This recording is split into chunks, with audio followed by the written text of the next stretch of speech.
Hi viewers, நாம் இன்னைக்கு 4ஆம் வகுப்பு தமிழில் பனைமரச் சிறப்பு அப்படிங்கிற லெசனில் இருக்கக்கூடிய கருத்துக்களை இங்கே நம்ம தொகுத்து பார்ப்போம்.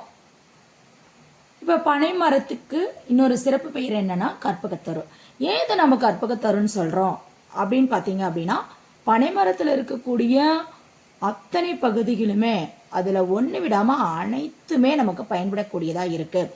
அதனால தான் நம்ம அதனை கற்பகத்தரு அப்படின்னு நம்ம சொல்கிறோம். சரி, ஃபர்ஸ்ட் பனைமரத்திலிருந்து கிடைக்கும் உணவுப் பொருள்கள் என்னென்ன உணவுப் பொருள்கள் நமக்கு பனைமரத்திலிருந்து கிடைக்குதுங்கிறத பார்ப்போம். நுங்கு, பனங்கிழங்கு, பனஞ்சாறு, கற்கண்டு, கருப்பட்டி. அடுத்தது இதில் செய்யக்கூடிய விளையாட்டு பொருட்கள் மற்றும் அதனுடைய பயன்கள் என்னென்ன.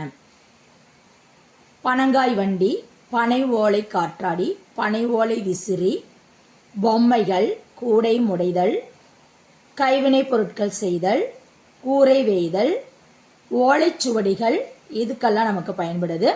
பண்டைய இலக்கியங்கள் கூந்தல் பனை என்னும் பனை ஓலையில் தான் எழுதப்பட்டன அப்படின்னு நமக்கு சொல்லியிருக்காங்க. அடுத்தது பனைமரத்தில் வாழக்கூடிய பறவைகள். பனைமரத்தில் என்னென்ன பறவைகள் வாழுது அப்படின்னு பார்த்தீங்கன்னா, பனங்காடை, பனை உழவரான் என்ன என்று சொல்லக்கூடிய 2 பறவைகளும் பனைமரத்தில் வாழக்கூடியவை. அடுத்ததாக பனைமரத்தின் சிறப்பு.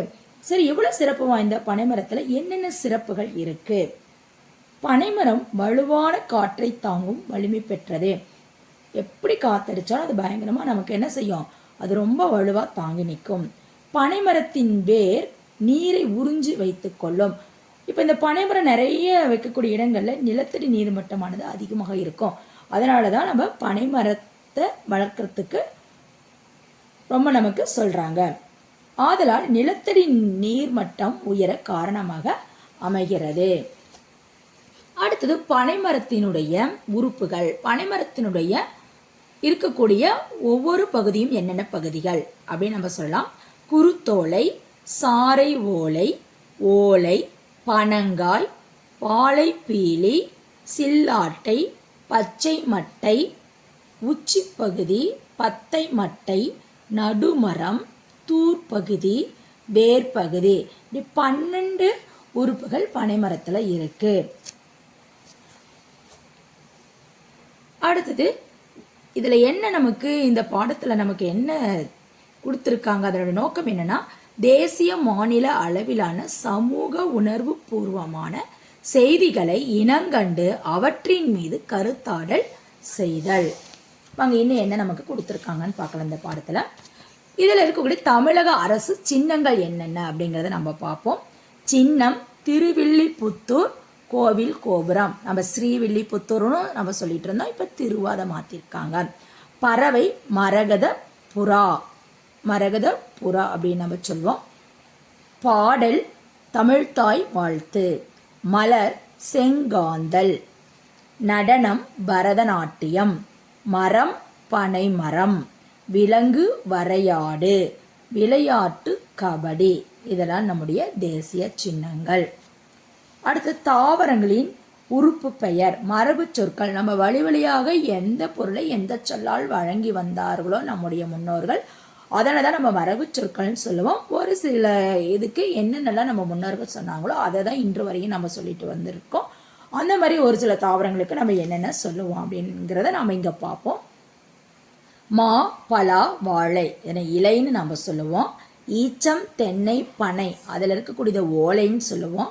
கம்பு, கேழ்வரகு, சோளம், இது தட்டைன்னு சொல்லுவோம். கம்மந்தட்டு, கேழ்வரகு தட்டு, சோளத்தட்டு நம்முடைய ஊரில் நம்ம சின்ன வயசில் நம்ம சொல்கிறதை கேள்விப்பட்டிருப்போம். நெல், புல், திணை, இதெல்லாம் தாள்னு சொல்லுவோம். அவரை, கத்தரி, முருங்கை, வெள்ளரி பிஞ்சுன்னு நம்ம சொல்லுவோம். வெள்ளரி பிஞ்சு, கத்தரி பிஞ்சு அப்படின்னு நம்ம சொல்லுவோம். அடுத்ததில் என்ன எதிர்ச்சல் கொடுத்துருக்காங்க அப்படின்னா, உயர, தாழ, விழுந்து, எழுந்து. அடுத்து ஒரே ஒரு பொருள் தரக்கூடிய சொற்கள். இதை நம்ம ஒரு பொருட்பன்மொழி அப்படின்னு நம்ம சொல்லுவோம். ஒரே ஒரு பொருள் தான் இருக்கும், ஆனால் அதுக்கு வெவ்வேறு பெயர்கள் நம்ம சொல்லுவோம். இப்போ நமக்கு நிலவு, மதி, சந்திரன், மன்னன், அரசன், வேந்தன், அம்மா, அன்னை, தாய், குதிரை, பரி, புறவி, இதையெல்லாம் ஒருத்தரையே தான் நமக்கு குடிக்குது. இப்போ குதிரை, பரி, புறவினா மூணுமே குதிரையை தான் குறிக்குது. அம்மா, அன்னை, தாய்னா நம்முடைய அம்மா. மன்னன், அரசன், வேந்தன் அப்படின்னா ராஜாவை குறிக்குது. நிலவு, மதி, சந்திரன் அப்படிங்கிறது நிலாவை குறிக்குது. அப்போ ஒவ்வொன்றுக்கும் பாருங்க 3 வெவ்வேறு பெயர்கள் இருக்கு, ஆனால் ஒரே பொருளை தான் நமக்கு குறிக்கும். அடுத்தது பிரித்து எழுதுக. இதில் என்ன பிரித்து எழுது இருக்குன்னா ஓலைச்சுவடி, ஓலை கூட்டல் சுவடி. கரையோரம், கரை கூட்டல் ஓரம். நிறுத்தற்குறிகள் என்னென்ன கொடுத்துருக்காங்கன்னா வினாக்குறி, ஒரு வினாவை யார் அங்கே அப்படின்னு நம்ம கேட்டோம் அப்படின்னா ஒரு வினா. நீ எங்கே சென்றாய் வினாக்குறி நம்ம போடுவோம். முற்றுப்புள்ளி, நான் கோவிலுக்கு சென்றேன், ஒரு வாக்கியம் முடிஞ்சிருச்சு, முற்றுப்புள்ளி வைக்கிறோம். கார்புள்ளி, நான் சந்தைக்கு சென்று கத்தரி, புடலை, அவரை போன்ற காய்கறிகள் வாங்கினேன். இந்த ஒன்றுக்கு மேற்பட்ட காய்கறிகள் நம்ம பொருட்களை சொல்லும் பொழுது அங்கே நம்ம கார்புள்ளி போடுகிறோம்.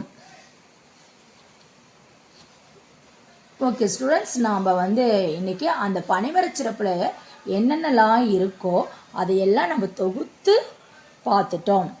இந்த கருத்துக்களை நம்ம படித்தாவே போதும், அந்த பனைமர பாடத்தில் இருக்கக்கூடிய அனைத்து கருத்துக்களுமே நமக்கு தெளிவாக புரியும். தேங்க்யூ.